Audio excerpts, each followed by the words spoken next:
السلام علیکم دوستوں، مجھے ندیم خلجی کہتے ہیں۔ دوستوں ہمارے ایک فیس بک فرینڈ ہے، انہوں نے ایک پوسٹ کی، شکیب انور ان کا نام ہے۔ وہ کہتے ہیں یار کہ مجھے کوئی ایسی ٹھوس دلیل پیش کریں، کہ ہم اسرائیل کے ساتھ تجارت نہ کریں۔ تو ان کا کہنے کا مقصد یہ تھا کہ ہمیں چاہیے کہ ہم اسرائیل کے ساتھ تجارت کریں۔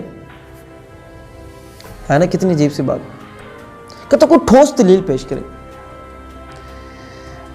تو بھائی دوستو میں نے تو وہاں کمنٹ کر دیا، میں نے کہا میرے بھائی بات یہ ہے، ایک ہوتا ہے ان پڑھ جاہل اور ایک ہوتا ہے پڑھا لکھا جاہل۔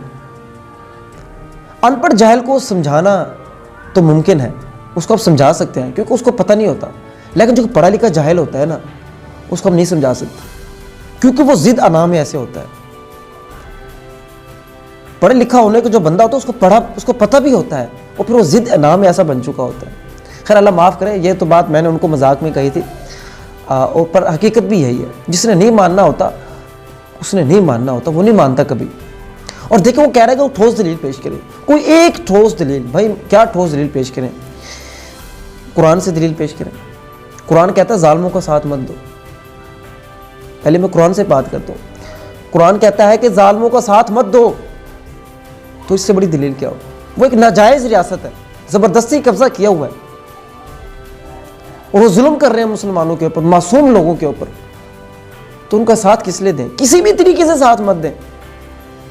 میں ایک بات پڑھ رہا تھا، ایک بہت بڑے بزرگ تھے، انہوں نے کہا کہ میں یہ نہ فیس بک والے یوٹیوب والے اس کو بلاک کر دیں۔ وہ کہتے ہیں کہ کفار کو، نان مسلمز کو، جو آپ مطلب کہہ لیں کہ جو آپ کا دشمن ہے، دشمن کو لوہا بیچنا بھی حرام ہے، کہ وہ اس لوہے سے ایسے ہتھیار بنائے گا اور آپ کے خلاف استعمال کرے گا۔ اور آج تو ہم سارا تیل ان کو دے رہے ہیں، جس سے پوری دنیا کا جو سرکل چل رہا ہے وہ ہم سب کچھ ان کو دے رہے ہیں۔ تو یہاں سے آپ اندازہ لگا لیں کہ یہ تو قرآن کی دلیل ہے۔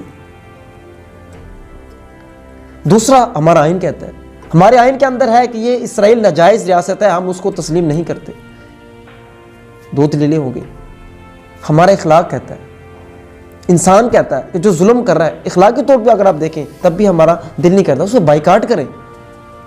اور ویسے بھی سوچنے کی بات، آپ کی یہ ساری دلائل آپ نہ مانو ایک لمحے کے لیے، تو مجھے یہ بتائیں آپ تجارت کر کے کیا حاصل کرنا چاہتے ہیں؟ کیا مطلب ہے، آپ کیا حاصل کرنا چاہتے ہیں اسرائیل صاحب سے؟ بھائی آپ کا دنیا کی بڑی بڑی طاقتوں سے کیا تعلقات نہیں ہے؟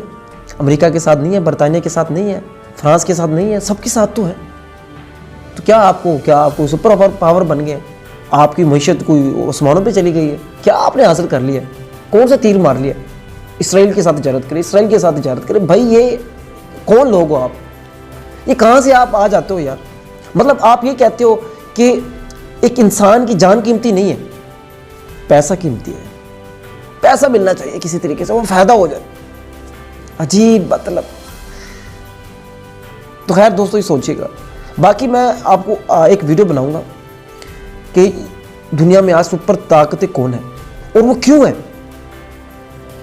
آخر وہ وجہ کیا ہے کہ آج وہ ترقی یافتہ ہے، آج ان کی مانی جاتی ہے۔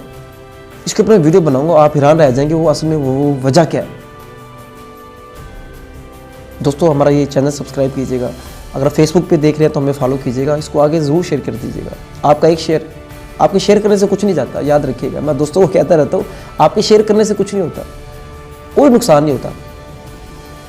ہاں اگلے بندے کا فائدہ ہو جاتا ہے، اگلے بندے کا بھی کیا فائدہ ہو جاتا ہے؟ آپ ایک اچھی بات کو پروموٹ کرنا چاہیے، اگر آپ کو لگے اچھی بات ہے، دلیل ہے، کسی کو پروموٹ کرنا چاہیے، کسی کو حوصلہ افزائی کرنی چاہیے۔